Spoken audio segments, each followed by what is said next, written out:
Coming to you from Orange County, California, this is the Jug Life Podcast with Max Ada and Chad Wesley Smith.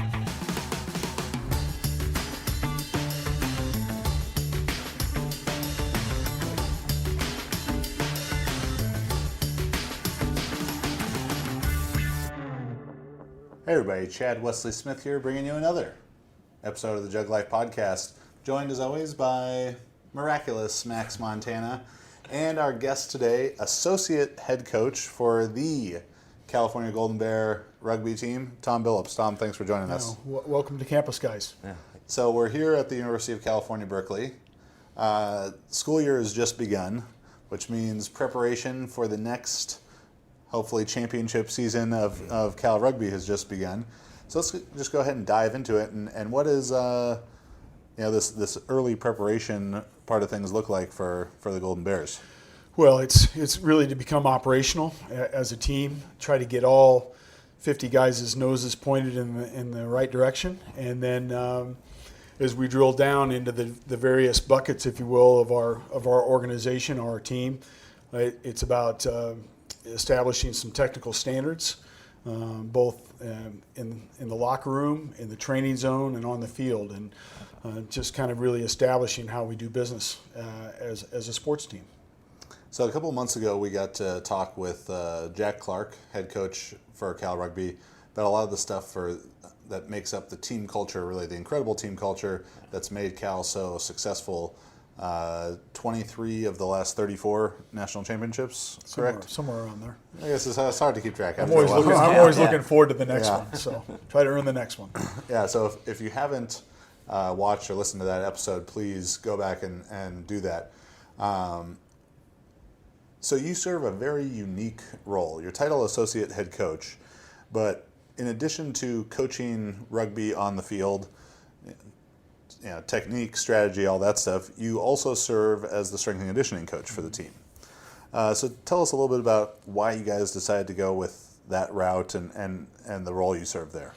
Well, in fact, I'd probably even back up another step, Chad, in the fact that I'm heavily involved in the recruiting of our student athletes. So it's really from cradle to grave, almost, if you will, in that student athlete experience. But my role is a little bit unique on this campus, in the fact that I am doing both, and it was really driven by necessity. I think this is the 15th year that I've been overseeing our strength and conditioning aspect of the program. I had a strong personal background in it because I needed to have that as a competitive player, and so when we had a turnover in strength coaches within the university strength and conditioning unit, said, well, how about you do it? And away I went. So it provides me a real unique opportunity doing both. I have to be really economical and hopefully articulate with my voice, because otherwise I'm going to sound like that teacher on the Peanuts cartoons. Uh-huh. It's like wah, wah, wah, wah, wah, And, I consider it a real privilege to have both of those roles. It's a good challenge.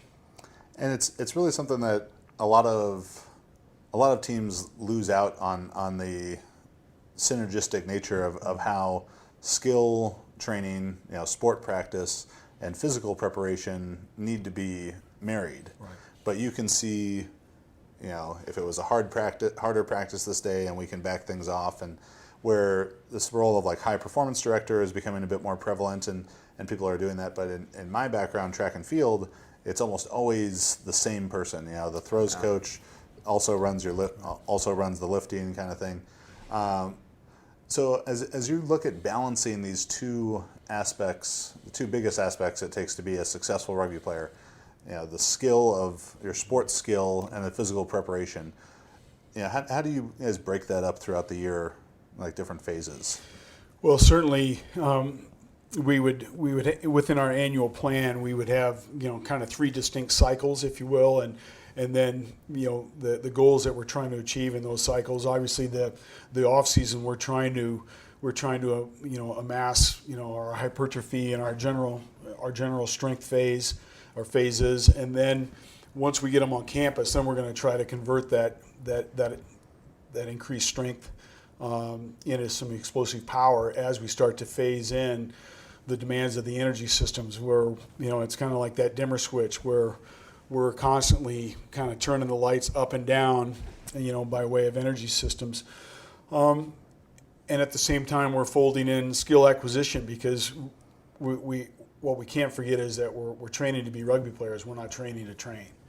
And I think that is the goal that I try to constantly keep in the forefront of all of our planning is, what are we trying to get ready to do again? Let's not lose sight of that. And so we try to make stuff as relevant and as realistic as possible. The specificity is really important to us, but we can use a lot of creativity to stress and to challenge our athletes throughout the year differently.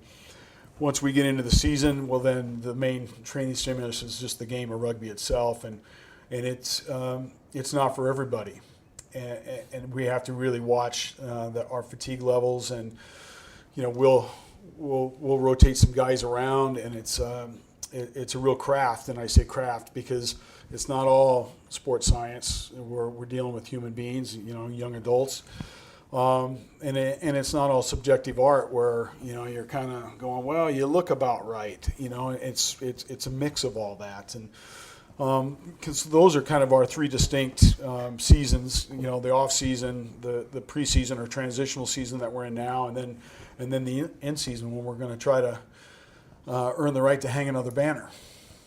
So a lot of really good stuff in there. A lot of things that we could unpack into probably entire full episodes. So the first thing that I'd like to talk about is, with the idea of specificity in mind and the goal being be the best rugby player possible, not necessarily the fastest sprinter or strongest weightlifter possible. What are either mistakes that you see being made in preparation, or things that you feel you guys do exceptionally well that allows you to put being the best rugby player first? Yeah, it's a great question, and it's a terrific challenge for me. With this age group, they have, all the information that they could ever possibly need, in their hands.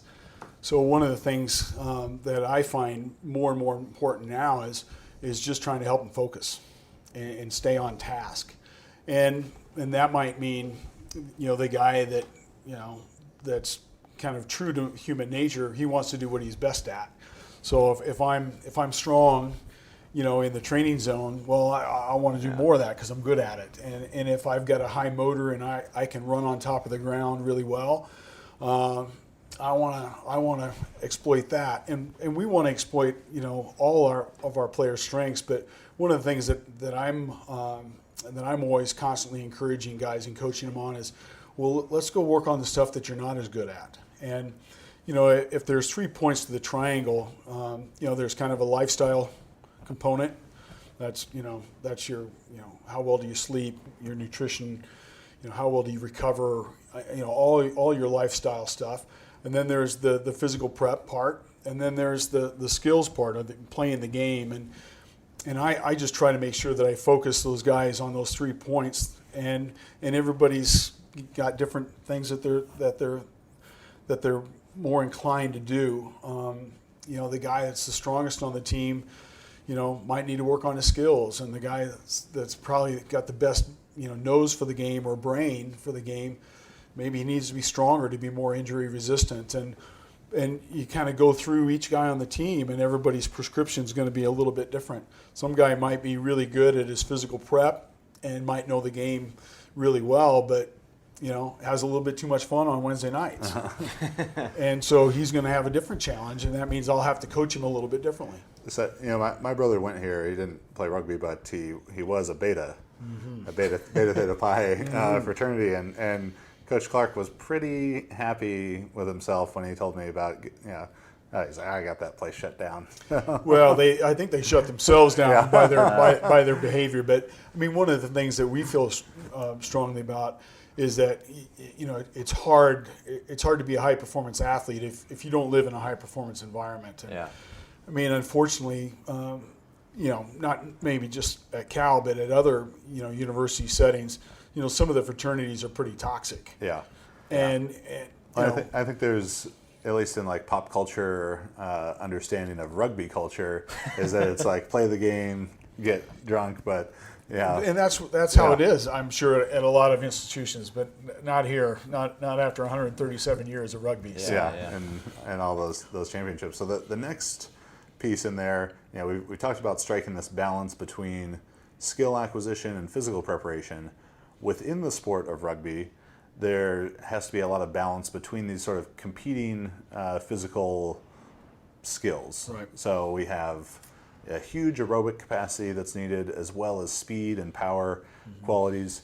So from an energetic standpoint, if you can kind of describe for people who might not be familiar, what's going on in a game of 15s or 7s, whatever you'd prefer to talk about. Sure. How much are they running? How far are they running? What do they have to be prepared to do? I think that it might be a little bit confusing to kind of cross between 15s and 7s just because they're so different. So if we stay with the traditional 15-man version of the game that we play in January to May, I think the short answer is that we have to remember that we're an intermittent sprint sport. And then you just tie that in with a bunch of really physical moments. One of the hardest parts about our game is the running. A lot of people think rugby and they think, the contact must be brutal, no pads, etc. And that's really not the case. The most physically demanding part of the game is you just have to keep running and running and running. And then you drill down a level and it's about you got to get off the ground. And the best rugby players treat the ground like it's hot. And they don't spend any time on the ground. They get back up on their feet. They return to play as quickly as possible. And that is exhausting. And therefore, kind of the reputation that the game has as being so tough is really around that aerobic endurance, that intermittent glycolic demand that's like that little voice in your head saying, slow down, just lay here for a second, it'll be okay. And the best guys don't do that. Coach Clark has an analogy that he's used for years, and that's that you never get fit enough to be comfortable in a game of rugby. What you do is you get more done, and you just get comfortable suffering because you're going to suffer. And I don't think that it's done any worse than doing a couple 2,000 meter pieces on an erg, or you pick the challenging task, and it just so happens that all of the sport of rugby is very challenging in that regard. So to those energy systems, I think we're constantly undulating in and out.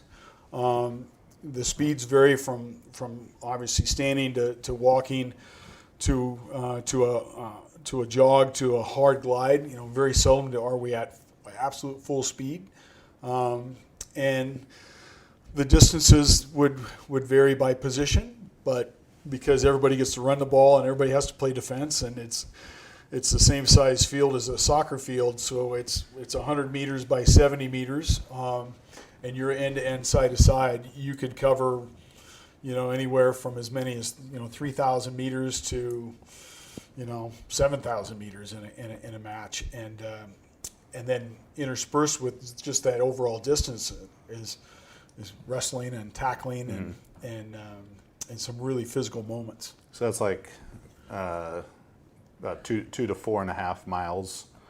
So in my dealings, sport performance training, I see a lot of coaches that get caught up. They hear that number, and soccer coaches, I dealt with a lot of club soccer players before, and the coaches or the parents be like, well, he runs 7 miles a game.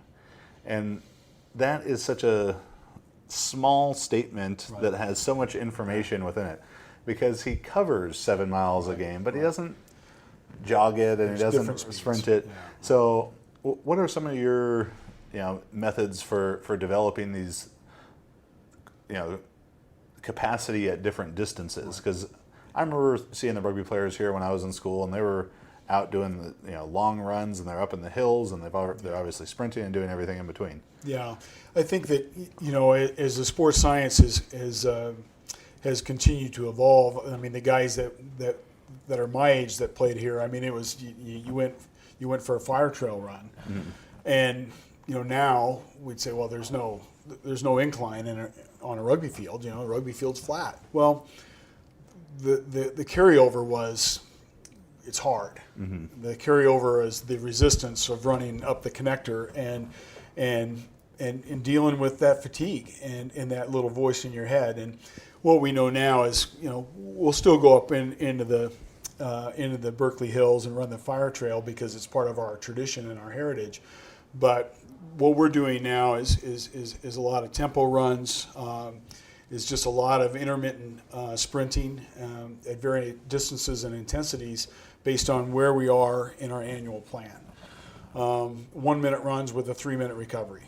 And then there's distances that I provide the different positional groups that they try to hit.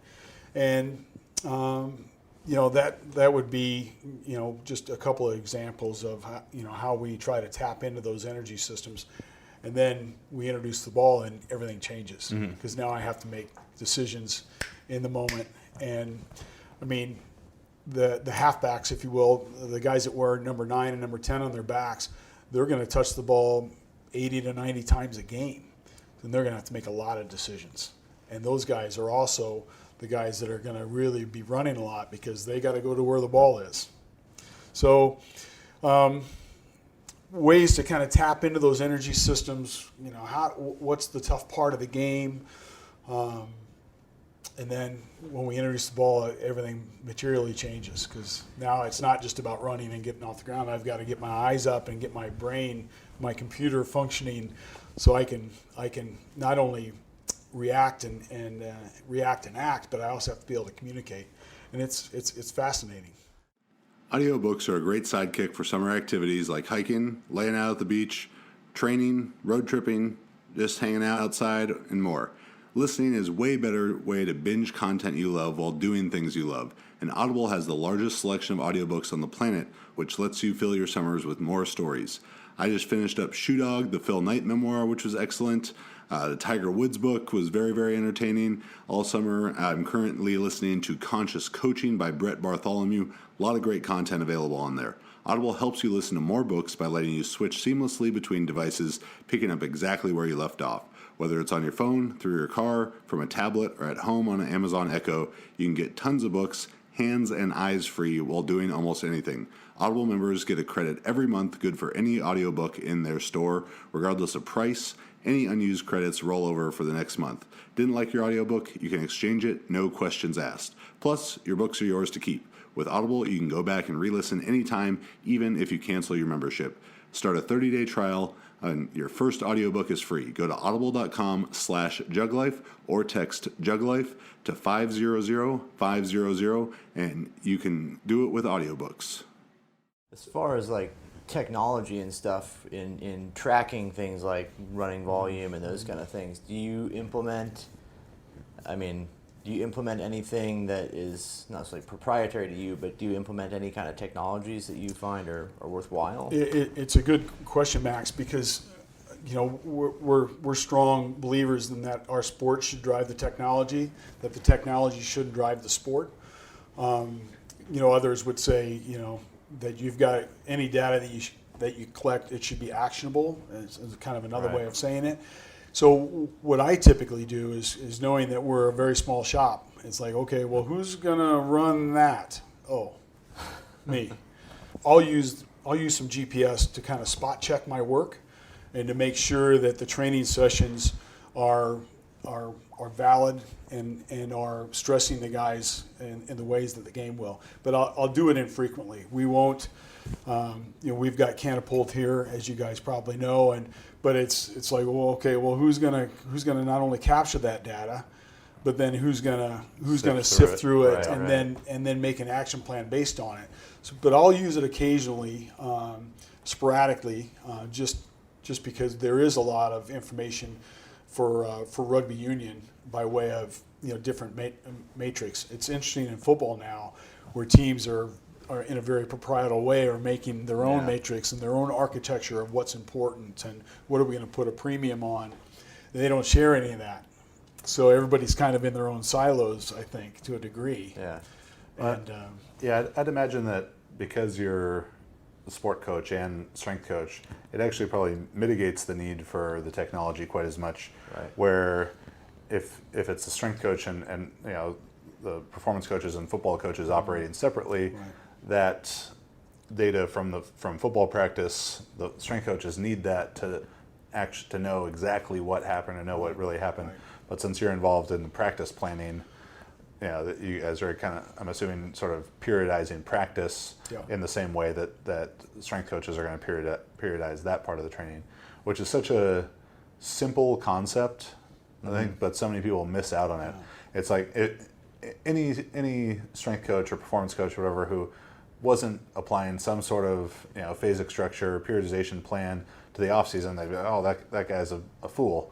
But I think there are so many sport coaches who it's all the same all the time, or it's you know, just very sporadic and not planned out in terms of their practice volumes and everything. You'd mentioned the erg. You guys use a lot of non-running modalities in terms of aerobic development? yeah, we try to, you know, as we're able. Again, you know, we have to use it in kind of subgroups because we don't have 50 of any one thing, so we're gonna have to do it in smaller groups. But yeah, just to try to take some of the wear and tear off the ankles, knees, and hips.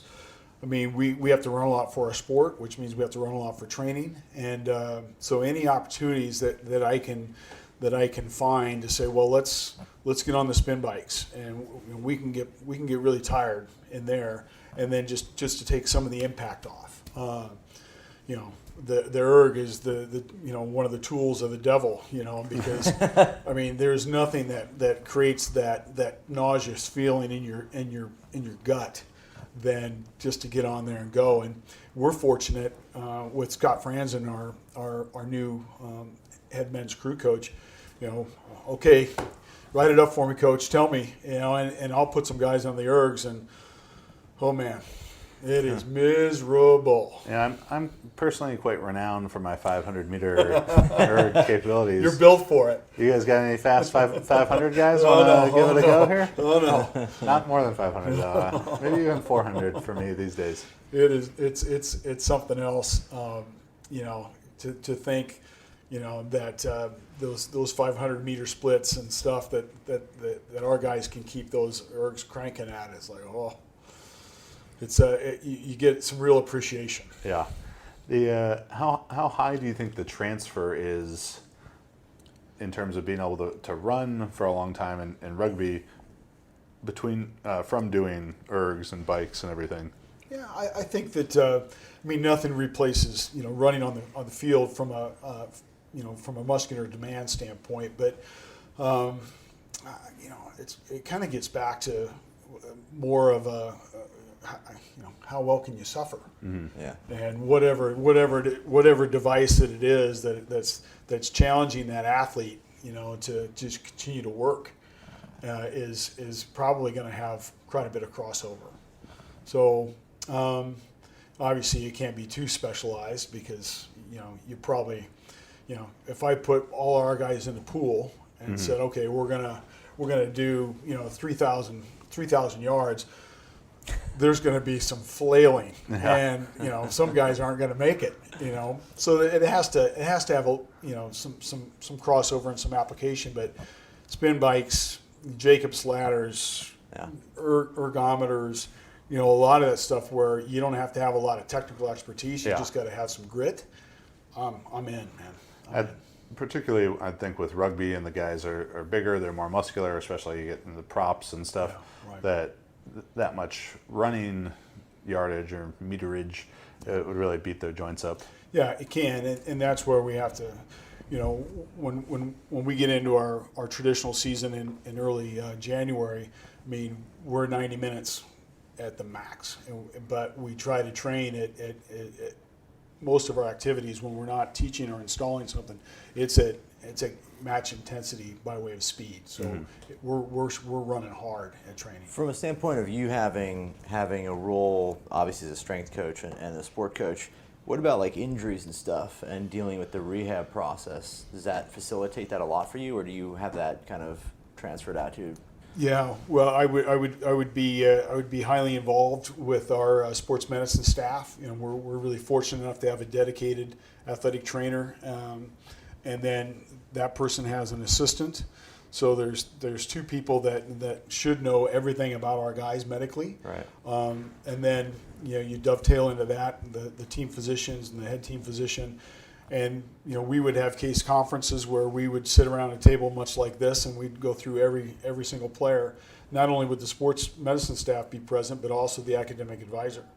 So the strength coach, the sport coach, the sports med people in the athletic training realm, and then the academic advisor. So we would look at a 360-degree view of, okay, how's Chad doing? Well, turned his ankle. He's got a high ankle sprain.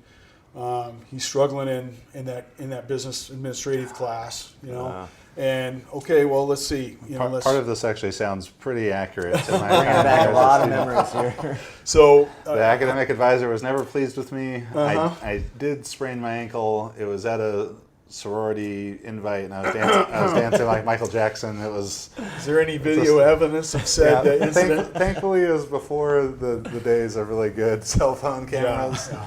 But so the last piece I want to talk about is when you talked about that they're people, and Cal Rugby has this phenomenal team culture.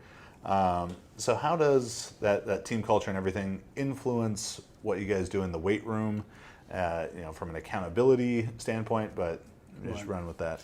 I think that at the 30,000 foot level, what we're really, really doing, even though we've helped produce more national team players and professional players than maybe all the other universities combined to date, what we're really, really doing is we're using rugby as a vehicle to teach life lessons. And when we get into the day-to-day operations of things, and how does that influence even tomorrow morning's strength session? It's about trust and respect and accountability. So in our case, the guys are, they're given the warm-up, and then I watch them do it. And I coach them up so I don't let them flounder, but I'm not barking it out at them. And you're in charge of you. You're in charge of getting yourself ready to train. Now I'm going to give you the framework, which is going to hopefully put you in a position to be successful, but I'm not going to hold your hand and have you, count out loud for me. I want you to get ready. And then that holds true in the strength development stuff that we do. I mean, they're going to log their results. And if they didn't save their work, well, that's like turning in a midterm without your name on it, isn't it? And isn't that the lesson that we're trying to teach? Is you got to be accountable, to your teammates, and that means you got to focus and you got to pay attention. And I'll throw in as much coaching as I can around that, but that's kind of what it's really about, and that's how it manifests on a day-to-day basis. Is I'm not gonna motivate you. You have to bring your own motivation. But if I can inspire you to put another 10 kilos on the bar and then successfully execute those reps, well, okay, now we're cooking. And we make those kind of distinctions in just kind of how we do business. Talking about putting another 10 kilos on the bar, do you have any rugby players in mind who are really standout weight room guys? Because our people love hearing about that. Yeah, we've got the guys that come from a traditional American football background, that have been in a high school weight room. Those guys, their training age is far beyond a lot of our international student athletes who, they might be more well versed at the game, but they're kind of awkward in the training zone. What are those shoes? Oh, lifting shoes. What are they don't know any of that stuff, and it's just different life experiences up to this point. So we try to converge those two. So we'll have some guys that they've never done a power clean before. They don't know what a hook grip is. alongside some high school, some accomplished high school football players, maybe from De La Salle. Yeah. And those guys are learning from each other, kind of simultaneously. I mean, we've got a boy. He's really comfortable 385 overhead squat, and it's like, now, he's built for that. He would have thrived back in ancient Greece, because he's got small levers or short levers, and like a Chris Biller kind type of a little bit more flexible than Chris, but similar. And so that's kind of the soup is a little bit of both. But we've got some guys that it's pretty amazing that they can combine some real advanced physical strength with then being able to go out and run, like run, and it's like, wow. I mean, Eric Fry would have been one of our examples from years gone by, and he's well into his professional career now in his early 30s. But I mean, he could give you 3 reps at 340 pounds on a bench, and then go out and run a 1,000-meter shuttle in 3 minutes and 30 seconds at 250 pounds. It's like, whoa. Damn. I mean, the real convergence of, having some physical mass, but then being able to run. And a lot of it was he was okay suffering. I mean, he was miserable, but he could do it. What about the Cal Rugby calf training program? Because there's one thing between you, Coach Clark, and Coach McDonald that I've seen. Cal Rugby makes you have huge calves. Well, how are those all coming about? Don't buy any crew socks because they're not going to stay up. No, I mean it's about running and being big and running a lot. I mean, we can talk about triple extension and man, are we really activating our posterior chains? But that's not the case. Yeah. It's just we picked our parents in a funny way, maybe. Yeah. Great. I think a lot of good information in there for people, regardless of the sport that they work with, that they can take some of those concepts and go with them. So we're excited for the Cal Rugby season. I've never been to a Cal Rugby game. It's one of my great regrets as a student here that I never did because we were always in track stuff. But I'm going to be back sometime between January and May at a game for sure. So Coach Billups. Yeah, we'll look forward to having you. Thank you so much. As we say around here, go Bears. Yeah. Max, where can they find you? You can find me on Instagram, Max_Ada, or Facebook, or you can email me at max@jtsstrength.com. And if you're interested in online coaching, powerlifting, weightlifting, super total, strongman, or power building, visit juggernautcoaching.com for all of that. Subscribe to the YouTube, leave us a 5-star review on the podcast, tell a friend about it, all that good stuff. You can find it on YouTube, iTunes, Spotify, Stitcher, iHeartRadio, and thejuglife.com. I'm Chad Wesley Smith, at Chad Wesley Smith, and at Juggernaut Training on Facebook and Instagram. See you next week, and go Bears. Go Bears.